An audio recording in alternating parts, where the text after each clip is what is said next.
Rádio Rosário. Você pode interagir conosco. Inscreva-se no canal. Deixe o seu like. Se quiser, também comente e compartilhe este vídeo. Nosso programa Realidade pela Rádio Rosário, pela 89.7 FM, nesta manhã de quinta-feira, 16 de setembro, temperatura marcando 11 graus no centro da cidade. Simpatia. E nessa manhã nós temos a participação aqui nos nossos estúdios do Dr. Luciano Iesbic. Bom dia, doutor Luciano. Bom dia, Marcos. Bom dia aos ouvintes da Rádio Rosário. É um prazer mais uma vez estar aqui para participar da programação, trazendo informação. E hoje o Dr. Luciano vai falar para os nossos ouvintes sobre algumas alterações decorrentes da pandemia no benefício previdenciário do auxílio-doença, atualmente chamado de incapacidade temporária. Inicialmente, vamos comentar, Dr. Luciano, sobre os benefícios que são mais utilizados. Marcos, assim, mantendo então a nossa participação aqui na rádio sobre algumas questões que envolvem o direito, e especialmente eu tenho falado sobre as questões previdenciárias. Hoje a gente vai falar sobre auxílio-doença, benefício, atualmente dito na lei, benefício por incapacidade temporária, e conhecido aqui também por encoste, né, que é o que o pessoal vulgarmente chama aqui, mas enfim, eu posso falar aqui até na entrevista dos três, mas entendam que é esse benefício, tá? A gente, mantendo essa situação das informações que a gente já trouxe anteriormente, os benefícios, as informações aqui são genéricas, tá? A gente traz informações atualizadas sobre esse assunto para as pessoas, para os ouvintes. Nós estávamos comentando antes da entrevista, Marcos, é um dos benefícios que qualquer pessoa que está pagando INSS está sujeito. Eu vou esclarecer logo quem poderia solicitar, mas todo mundo que paga INSS, especialmente, é um benefício que pode amanhã, você que está nos ouvindo amanhã pode ter que encaminhar ele. Então, a gente vai trazer algumas informações atualizadas sobre esse benefício, tá? Quem é que tem direito a encaminhar o auxílio-doença? A pessoa tem que ter uma limitação para trabalhar. Não necessariamente seja, eu estou doente e tenho direito ao benefício. Não, ela tem que estar impossibilitada de trabalhar, tá? Essa incapacidade, inicialmente para quem está com carteira assinada, os primeiros 14 dias, eu me acidentei, ou eu estou doente, eu não posso ir trabalhar. Os primeiros 14 dias para quem tem carteira assinada a responsabilidade é da empresa. Então a pessoa apresenta o atestado lá na empresa e a empresa vai acabar pagando para a pessoa ficando em casa, enfim, é um direito do trabalhador. Passou o 14º dia, o 15º dia eu continuei incapacitado, vou procurar o INSS. Tá? Eu vou agendar uma perícia no INSS. É a partir daí que a gente vai falar aqui, tá? A partir desse momento. Eu sou autônomo, eu pago... Não, aí é desde o primeiro dia. Mas se a pessoa estiver trabalhando, é a partir do 14º dia, tá? Então, a primeira coisa que tem que ter para encaminhamento do benefício é a incapacidade, tá? Atestada por um médico, tá? E especialmente aqui a gente sempre aconselha acompanhada de um exame. Vou falar aqui popularmente de exame, tá? O exame específico daquela doença, tá? Além disso, quem recebe o benefício tem que estar pagando o INSS. Ou com carteira assinada, Marcos, né? A pessoa que está nos ouvindo. Tem que pagar o INSS, carteira assinada. Ou, se for um empresário, um autônomo e tal, vai ter que estar pagando em dia o INSS, tá? Aqui no caso do agricultor também, né, ele tem que estar com o talão, então ele tem que ter o vínculo com o INSS por meio do talão do produtor, tá? Tanto qualquer uma das situações aqui, a gente tem que ter uma carência também. Então, estar doente, né, estar incapacitado para o trabalho, estar vinculado ao INSS e tem que ter uma carência. No benefício de auxílio-doença aqui, ou capacidade temporária, 12 meses de carência. Então tem que estar pagando INSS há 12 meses. Eu sou agricultor, bom, talão de produtor há 12 meses. Trabalho numa empresa há 12 meses, tá bom? É a regra geral. Existem situações que não é assim? Claro que existem, tá? Existe um acidente de trabalho, por exemplo. Eu comecei a trabalhar lá e eu me acidentei trabalhando. Bom, essa situação não exige carência. Existe uma relação de doenças, tá? Que também não exigem carência. Mas a regra geral é que sejam 12 meses. Essas situações todas são específicas, tá? Então é isso. E cumprido todos esses requisitos, então a pessoa vai ter direito a encaminhar o benefício. Como é que funciona? Hoje o INSS tem... como é que tudo bem, me aconteceu isso comigo, algumas pessoas já estão acostumadas, que já tem um problema crônico e tal, mas quem está nunca aconteceu isso comigo, como eu faço? Bom, canal de atendimento do INSS. 135, tá? Se a agência do INSS da cidade onde você reside, que eu sei que a Arade pega outros municípios aqui, estiver atendendo a uma possibilidade, mas hoje o canal mais importante do INSS é o Meu INSS, tá? Que é lá no site, o aplicativo do INSS. É o canal hoje de comunicação que funciona melhor e eu acho que as pessoas, em sua grande maioria, hoje já estão adaptadas, especialmente por causa da pandemia, a esse canal. Então a pessoa vai lá e vai fazer o pedido da perícia. Tá? Então é essa o caminho para mim encaminhar o benefício. Aqui então, eu acho que a importância maior da entrevista de hoje está aqui na questão da novidade quanto à forma como é feita a perícia do INSS. Antes da pandemia, era impensável que a gente tivesse a possibilidade de fazer uma perícia sem ir lá na frente do perito. Então, a pessoa ligava no 135 ou ia no canal do INSS e agendava a perícia. Marcávamos a perícia, que era numa agência do INSS, hoje a mais próxima nossa, que é Guaporé. A pessoa vai lá e apresenta os documentos, o perito olha e faz o exame. Agora, existe a possibilidade, tá? Existe a lei que foi...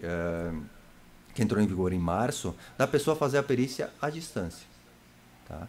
Então a pessoa tem que ter o quê? Ela tem que ter, para fazer isso, na hora que entrou no aplicativo ou que ligou para o INSS lá, nesse caso vai ter que ser pelo aplicativo, mesmo que ligue, eles vão orientar que você faça pelo aplicativo do Meu INSS, que é baixado normalmente, aí, como qualquer aplicativo no teu telefone.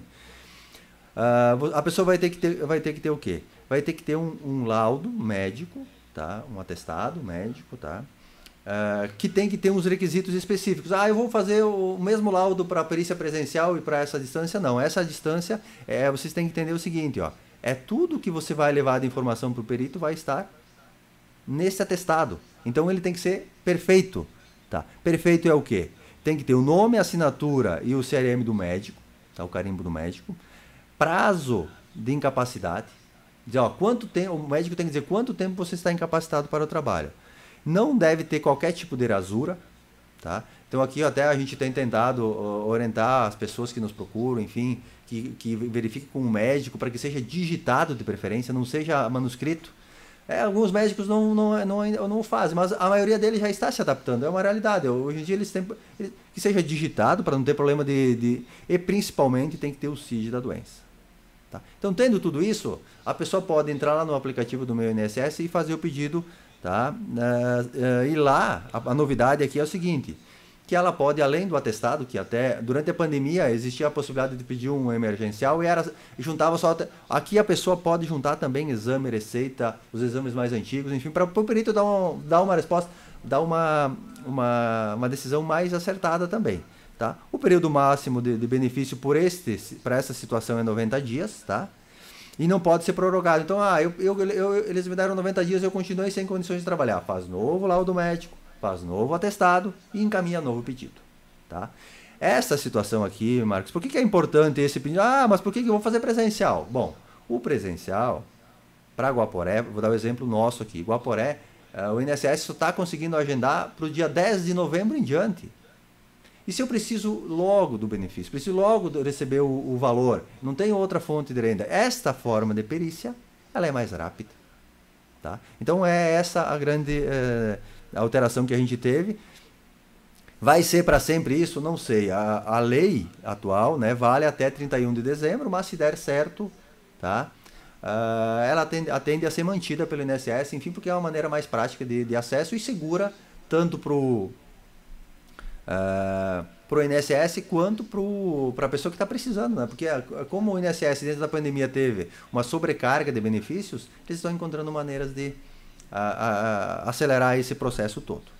Os atendimentos ainda seguem de forma restrita, né? E, em alguns casos, principalmente em relação, como você comentou, sobre perícia, exatamente esse método é o método mais eficaz para a pessoa conseguir o seu benefício. Eu não sei se, Marcos, nós podemos falar mais eficaz, porque assim, o que a gente percebe é que realmente pela quantidade de pedidos, tá? E às vezes pela falta de clareza ou especialmente pela análise clínica do perito, nós temos bastante indeferimentos de pedidos de pessoas que estão incapacitadas para o trabalho. Tá? Essa é uma situação que a gente tem encontrado não só na perícia à distância que existe agora, mas na presencial. E aqui vai mais uma orientação que a gente tem repassado para os clientes e demais colegas também têm feito. Diante da negativa do INSS e da necessidade do benefício para sustento da pessoa, o único caminho que a gente tem visto, o caminho mais rápido, o mais efetivo, é o pedido judicial do benefício. Tá? É uma situação que especialmente nesse benefício, tem sido a solução para que a pessoa venha a receber de maneira mais rápida. Tá? Lógico, tendo esse laudo que demonstra realmente a incapacidade, isso vai ser analisado por um perito judicial depois. Mas então esta é o caminho que a pessoa tem para conseguir ter auxílio ou benefício, tá? E a gente tem percebido que tem tido uma obrigação do INSS em dar o retorno mais rápido. Em 60 dias eles têm que dar o retorno para a pessoa. 60 dias. Por isso que eles não estavam conseguindo dar o retorno em 60 dias, criaram a perícia, esse tipo de perícia. Então, essa situação, a gente sempre aconselha, Marcos, aqui, né? Primeiro, buscar informação junto ao INSS sobre a situação, né? Cada pessoa tem uma situação específica, um médico da confiança, primeira coisa, para fazer os exames e tal, porque assim, isso tem que ser feito porque a pessoa corre o risco de ficar sem receber o benefício. E esses casos, eles que estão em análise através da perícia e do pessoal que faz o trabalho do INSS, eles acabaram tendo um acúmulo maior devido exatamente ao problema da pandemia, Luciano. Isso, a pandemia, o pessoal, no ano passado, eu acho que eu estive aqui, a gente comentou em algum momento, o que existia no ano passado não era uma perícia à distância, era o quê? O INSS, sem ter como dar retorno para as pessoas que não podiam trabalhar, eles recebiam documentos minimamente preenchidos e com laudos médicos e davam benefícios temporários. Mas de 1, 2, 3, até 5 meses a pessoa recebia. Todo mês ela tinha que fazer o pedido. Mas no final desse benefício, lá, quando voltaram a ser feitas as perícias, esse benefício ele era validado por uma perícia presencial. Agora se criou a perícia à distância, literalmente. Agora o benefício pode ser concedido sem você ver o perito do INSS. Então essa é a novidade e a tentativa que está sendo feita para que as pessoas tenham acesso, né, a um retorno mais rápido do INSS. Enfim, é um benefício essencial para a subsistência da pessoa. A pessoa tem um aluguel, vai ter as coisas para pagar e não vai estar recebendo, porque não pode trabalhar. A empresa paga quando é devido para ela e depois o INSS tem que dar o retorno. Por quê? Porque a pessoa pagou o INSS para ter esse direito a esse benefício. É um direito que ela tem. É um direito que ela tem, só que esse direito estava demorando para retornar, então foi uma adaptação que foi feita. Luciano, agradecendo mais uma vez a sua presença aqui nos nossos estúdios, esclarecendo esse importante tema. A gente sabe que são muitas as pessoas que nesse momento estão passando por essas dificuldades, né, de todas as formas, mas principalmente em relação à saúde e também a conseguir o direito que elas têm adquiridos em relação ao tempo que ficar fora devido ao problema de saúde, que são as alterações decorrentes da pandemia no benefício previdenciário do auxílio-doença, atualmente chamado de incapacidade temporária ou como encoste, como você mesmo comentou. Isso. Só mais uma coisa que eu acho que deve ter pessoas que estão nos ouvindo, se pudessem fazer um questionamento, elas iriam fazê-lo. Nós tivemos, além da pandemia, Marcos, antes da pandemia, nós tivemos a mudança da lei em 2019, que a gente falou muito aqui, fez várias entrevistas e tal. E uma das coisas também que quem recebia benefício antes da alteração da lei, essa lei não tem nada a ver com a pandemia, é a lei de novembro de 2019, que alterou toda a regra previdenciária, enfim, houve uma diferença no cálculo do benefício, desse benefício também. Como a gente está falando dele, eu não poderia deixar de falar disso. Até a lei, o cálculo era assim, era feito as 80 melhores contribuições, né, da vida do segurado e era gerado o valor. Agora, tá? O cálculo é de 100% das contribuições. Então pode acontecer que uma pessoa que encaminhou o benefício em 2019 porque teve um problema de saúde, recebeu um benefício tal, e agora vai encaminhar de novo, vai receber um benefício provavelmente menor do que o anterior, porque o cálculo considerou todas as contribuições. Tá? Então também foi uma alteração que ocorreu e tenho certeza que alguém que está ouvindo teve essa situação de ter, inclusive, o benefício diminuído nesse período. Tá? Volto a reforçar, como a gente faz sempre aqui, o caráter é informativo. Se você tiver algum tipo de problema com relação a esse tipo de benefício, procure um advogado que seja da sua confiança, que ele vai analisar seu caso, procure o INSS, enfim, que possa trazer as informações, tá? E a gente sempre quer trazer aqui as novidades, as alterações, né, em parceria com a rádio, levar informação de qualidade para a comunidade.